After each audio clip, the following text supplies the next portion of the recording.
Hey, how are you guys doing? Thank you for coming on. Um, Dang, this is hard. Um, just want to share some things about my mom. Um, wow, Renee Reiser.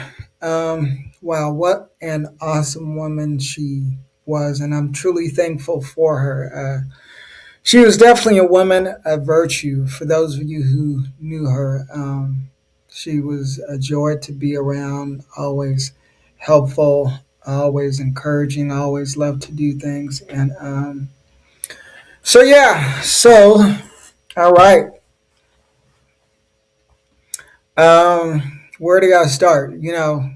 It's funny because like so many memories start to come up and like you know 47 years worth of memories. I'm grateful for her, but so her and my dad they had divorced like when I was about 2 years old. I still got to come down to Southern California, see my dad every other Christmas and Thanksgiving and 2 months in the summer. But my mom took me up to the San Francisco Bay Area, and at first we stayed with some family up in Oakland, and then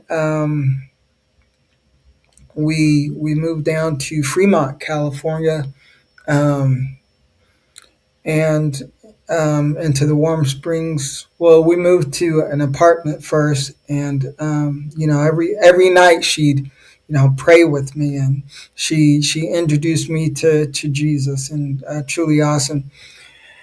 And it's funny because I want to say maybe second grade,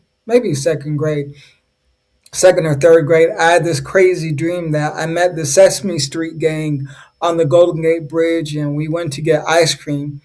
And so at the time, my elementary school was having a young authors contest. So my mom, bless her heart, she helped me turn the dream into a story, and it won first prize. So it's like from a young age, I was able to realize that dreams can come true. You know that whatever you set your mind to, it can come true. And we stayed in an apartment, and across the street from the apartment was this high school. So on Saturday morning, she'd take me and we'd go walking around the track, and that was great. And then later on, we moved to a condominium in the Warm Springs area of Fremont, and there was a community park, and they had a tennis court. And so on Saturday morning, she would take me and we'd play tennis. And I love my mom. She always was willing to expose me to a lot. Like we would take road trips up to Dodge Ridge and go ski for the weekend, or to Yosemite, or to the Sequoia Redwoods, or different things. And I had a real good friend, Roger Boots, who went to school with, and we became real good friends. Still are real good friends to this day. And he'd come over, we'd play, or I'd go over his house. Whenever he came over, if it was a Saturday night, whoever came over and spent the night Saturday, like the rule was, they had to come to church with us the next morning, Sunday morning. So it was good, great times with Roger. Also another real good friend, Chris Stanley. My mom was friends with her dad, and Lisa is now. And it was just great. We hang out together. She'd take me to Oakland. I'd also go to Oakland and visit my cousins, Regina and Sean, and just wonderful, amazing memories there.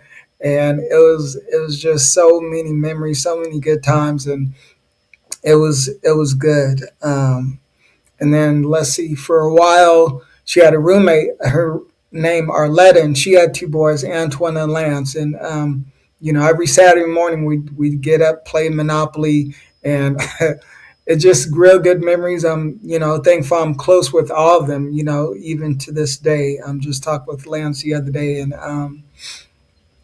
and it's just a blessing. And also, my mom had me. We belonged to the ski club called All Season Ski Club. Those of you who may be up in the Bay Area, you may know of the All Season Ski Club, and they had a youth department, and their goal for the youth was to get black youth in the Olympics. So we'd go on ski trips, different things, and it was great. And then later on, we belonged to Fire and Ice Ski Club, and it was great. And um, my mom was awesome. She made sure I did my homework, made sure I was able to did my chores, had a good time. And it's funny, I think about this all the time. Like she'd always have a list of chores for me, like Saturday morning chores. And so me being the smart young boy I was like, okay, I know these are my chores for Saturday, but if I could finish these Friday night, I'd have more time to play on Saturday. So that was my idea. So I would get up, well, I would do all my Saturday chores on Friday night. So I could have more time to play on Saturday. Makes sense, right? Smart kid, right? So, yeah. Let's see what else. There's so many things. For a while, she worked with Hitachi. If you guys are familiar with Activision, they created like Pac Man, and so on Saturday mornings, she would take me to work, and I'd play the big arcade game of Pac-Man. I'm real good at Pac-Man even to this day. And I think they had actually offered her a job over in Japan. Can you imagine that, living in Japan? If she would have taken the job, I would have been like Jaden Smith in the Karate Kid. But obviously, she didn't take it. She decided to stay here in California because all our family was here in California, and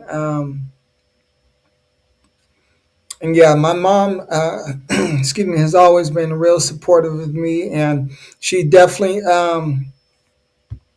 There were definite times where I needed some correction, and she got me. There was this one time where I don't know why I was thinking I was in seventh or eighth grade, and I was I was actually going to have a friend leave a gun for me under the front mat, and she just so happened to pick up that call and intercepted that, and of course that never happened, never joined the game. And then there was this. She got on me for that, of course, and then there was this other time I got in a fight at school. It was over a girl, eighth grade, and so I got in a fight. And so when I got home, I didn't know that my mom had already talked to the principal. So she asked me why I was late. Um, I told her the bus was late. Oh wow, wow!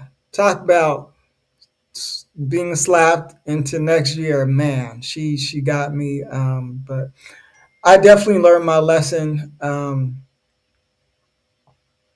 I definitely learned my lesson, and did right. And I'm grateful for my mom. She had me involved in church and such an awesome youth group I was blessed to be a part of at FBF. It was back at that time Fremont Bible Fellowship, now Family Bible Fellowship, but awesome youth group. Reverend Sean Hayes, and just surrounded by great youth. Aaron Jasper said, all of them. It was just great. So every Friday night, like I looked forward to Friday Night Live, and it was great. And also, my mom, she had me. She took me to see Rosa Parks. I had a book by Rosa Parks, and Rosa Parks was in Berkeley, so she took me to see Rosa Parks in Berkeley. Had her sign the book, and that was pretty awesome. And then I want to say 1992, Nelson Mandela was speaking. He had just been released from prison. He was speaking at the Oakland Coliseum, and my mom took me to see him, and that was pretty cool. And so, like, my mom just was really, really involved in the community and really want to expose me to as much as possible. Martin Luther King Day, there'd be the Martin Luther King Parade, the Freedom Train, just a bunch of stuff. I know the things I'm sharing is just, it's what comes to mind, but of course, there's so many more memories. And yeah, and there was this time when the church was supposed to go on a ski trip with this other church up in Daly City. And so my mom called to get more information on the ski trip. And my stepdad, who was a coordinator of the trip, he talked to her, gave her some more information on the trip. And actually, the trip was canceled because of a snowstorm. That's just like God, right? Use a snowstorm as a backdrop to bring two people together. But the trip was canceled. They kept on talking. One thing led to another. And yeah, in January of '95, him and my brothers, my stepbrothers, they came over. We all met one another for the first time and like really hit it off. And then April of '96, they got married. And from day one, me and my brothers, Chris and Anthony, were, to this day like that. I'm grateful for, definitely grateful and real close to, I call him my bonus dad, Ike Reiser. And his family was always real welcoming and loving, even to this day. And, grateful for that. And my mom always loved, she was always about family, always about family. Um, so I'm grateful for that. And just real close, always there for me and my brothers. Great memories. Great memories. We go on ski trips together, and then had grandkids. Loved Zion and Trinity, and then later Zariah, Cameron, and Callie. And it was just great, full of love. Full of love. And for 6 years, I lived in Louisiana. And she made this cherry pie, and before I even could leave the parking lot of the post office, I tore that cherry pie up. I was homesick. I tore it up. It was delicious. And then I called her to say thank you. And she was like, "Did you share?" I'm like, "Share? No, you sent the cherry pie to me. Like, did I share? No, it was delicious though. Thank you." But no, I didn't share. I shared it with me, myself, and I. But great memories of my mom. Later on, about 5 years ago, she had to have brain surgery. At the time, they were down in Temecula, and they brought her up to Fontana to the Kaiser. And at the time I lived in Rialto, which is right next door, and so it was during COVID, and so any time, even though I wasn't able to go to the hospital, pray for her, um, or see her, I would go to the hospital, lay hands um, on the building, and pray for her, and take communion there at the hospital, and believe God, and pray this video I had of us dancing. And thank God she was fully recovered. They said that she would be with a walker for a year. I want to say after 3 to 6 months, she didn't need the walker. She was back in the kitchen cooking, and it was great. And so she made it through. And more recently, I had this whole thing planned. So I met this amazing lady, Michelle. She We became a couple on item, and so being that my birthday is the day after Christmas, I thought, okay, let me propose to her on my birthday, and so it worked out. I actually proposed in front of my mom and my stepdad Ike, and and of course, they didn't know what was happening. I handed my phone to him, so he could record it, and then no one knew what was happening because I was walking around with this big jacket because the ring box wouldn't fit in my pocket. So I'm like walking around there, like, "What are you doing?" I'm like, "Let's take a picture in front of the tree." So we all finally get in front of the tree. I act like me and Michelle are gonna take a picture. That's when I drop the jacket, get down on one knee, and all of a sudden you hear my mom. "Ah! Ah!" She was just elated, happy, elated. I proposed, and it was great. Um, it was great. Let me share something with you that I had her on my podcast as well, and I just want to share with you a clip. I'll be right back. Let me grab something.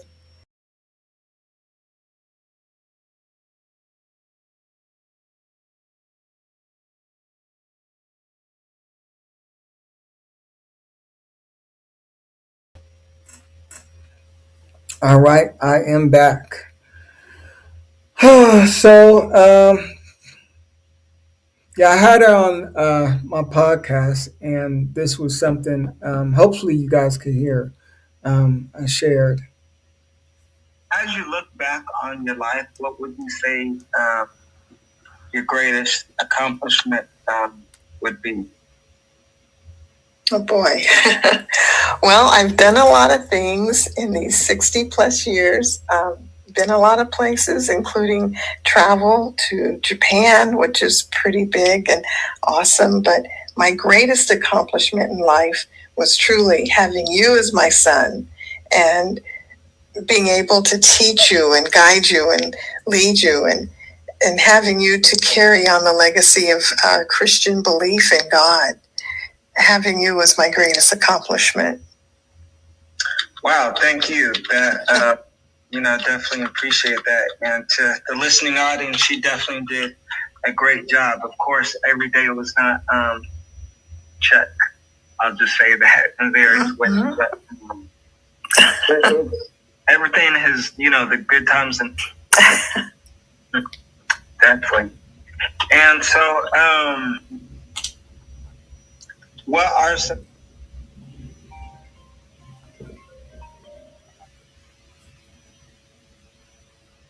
things that you maybe would like to do or accomplish as you look forward?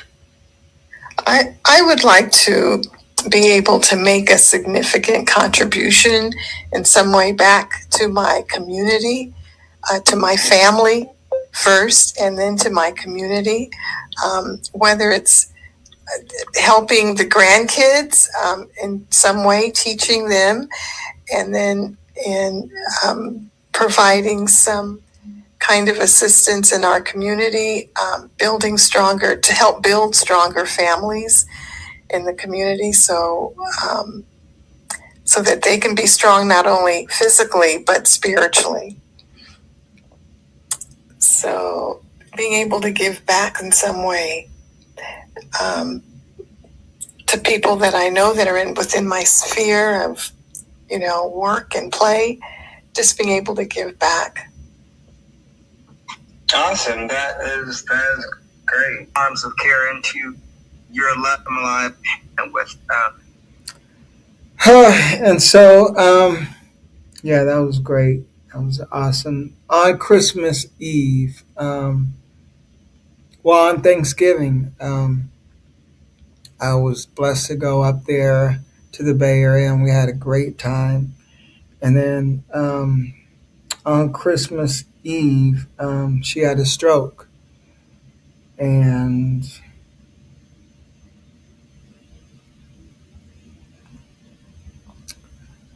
um, she was on the breathing tube for a while. And first she had to have emergency brain surgery because it was bleeding on the brain, and that was successful. But she was on the breathing tube for a while, so I was blessed to go see her. And I had saved this voicemail message had left me from back in 2023, and I would play it for her so she could hear my voice. And yeah, this was actually it. How you doing? It's Mom. Oh, I hope you're doing well. I just wanted to call, and since I didn't have a chance to talk to you yet, I assume you're at work right now. But anyway, Ike and I are planning to be on our anniversary trip next week. We'll be gone Monday through Friday of next week. So he had to go over to AAA and take care of some trip insurance we needed for our trip to Jamaica. And he got some information for the family cruise that we're planning for the whole family for next year. Okay, I know we've been talking about October and, little Anthony's wedding, but this is a family cruise, Ike's family, and we're planning a cruise in April. It's going to take place in April, and it would be nice if you could join us. It'll probably be a week. It'll be a 7-day cruise, and it'll be in April of next year, and we're looking at it. It's looking really, really fun. So just something else for you to keep your eye on or be aware of, because you got to save money for that too, and it would be really nice to have you join us on Family Cruise. So just something to think about, okay?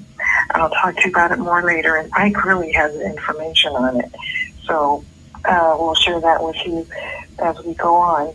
I just want you to know there's lots to save for. Okay? I'll talk to you later. God bless you. When you get off or when you have a chance, give me a call back. Okay? Thanks. Love you. Bye-bye. Hey, Brian. How you doing? And so I played that for her. And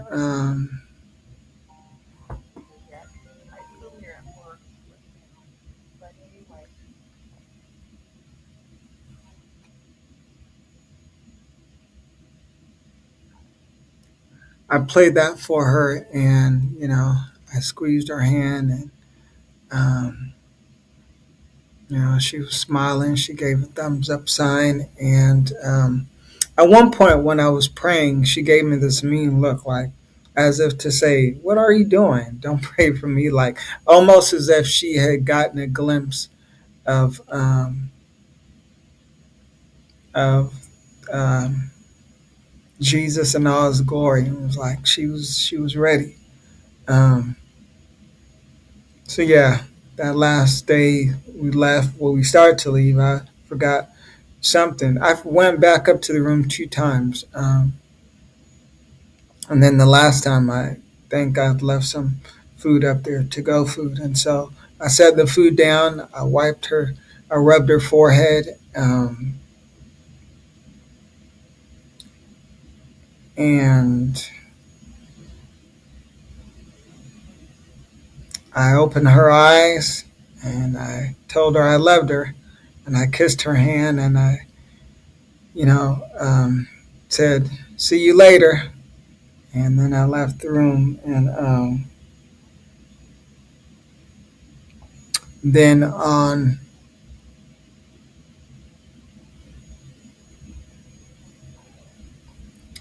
um,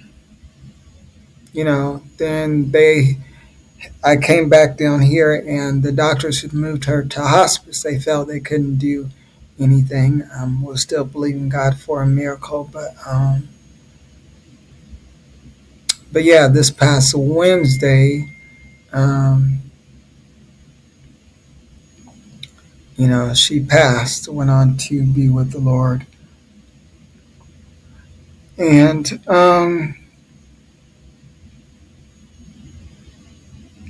yeah, she was only 72. Of course, it would have been great to have her around um, you know, for her to bounce back. But when God says It's time. It's time, and real grateful for the life she lived.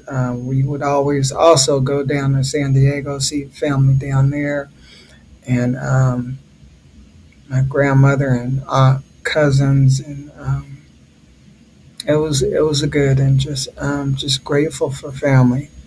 Um,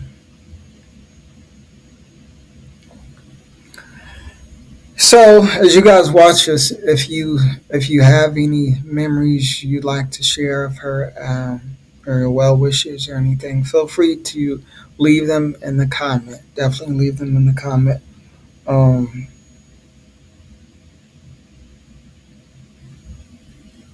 yeah,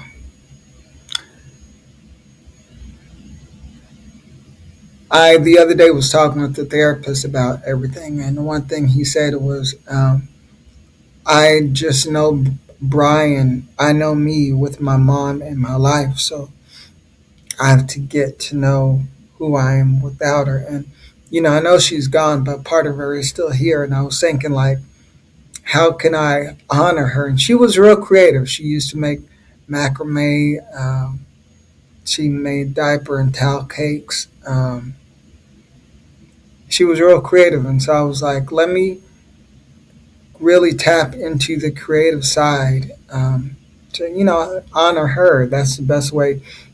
So, of course, continuing with this podcast, being able to publish my book, finish the two stage plays I've written, and possibly get into some acting and really tap into and harness these giftings that God has placed on the inside of me. Um, I'm so grateful for her. Of course, miss her. And I told her while she was in the hospital, I was like, you carried me for 9 months. Of course, you can make it through this. And plus, I need you to make it so I can have another cherry dessert. But yeah.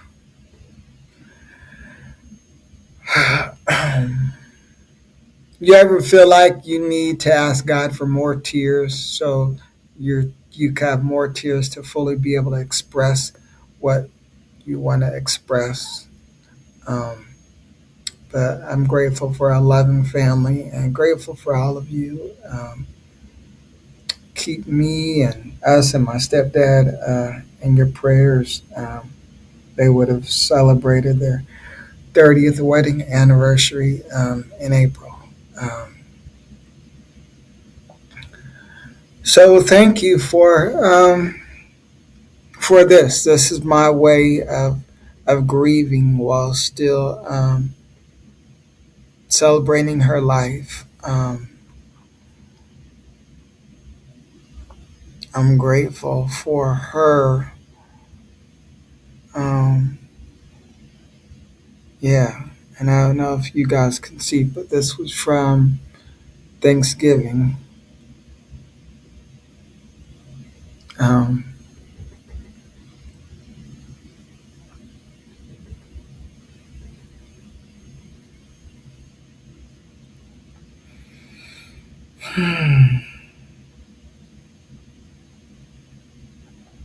yeah, this poem comes to my mind. You may have heard it. It's called "Don't Grieve for Me." Don't grieve for me, for now I'm free. I'm following the path God laid for me. I took his hand when I heard him call. I turned my back and left it all. I could not stay another day, not to laugh, to love, to work, nor to play. Paths left undone must now stay that way. I found my peace at the close of this day. If my parting has left a void, then fill it with a remembered joy. A friendship shared, a laugh, a kiss. Yes, these things I too will miss. But be not burdened with the times of sorrow. I wish you the sunshine of tomorrow. Good friends, good times, a loved one's touch. Life's been full, I've savored much. So lift your heart and share with me. God won me now, so now I'm free.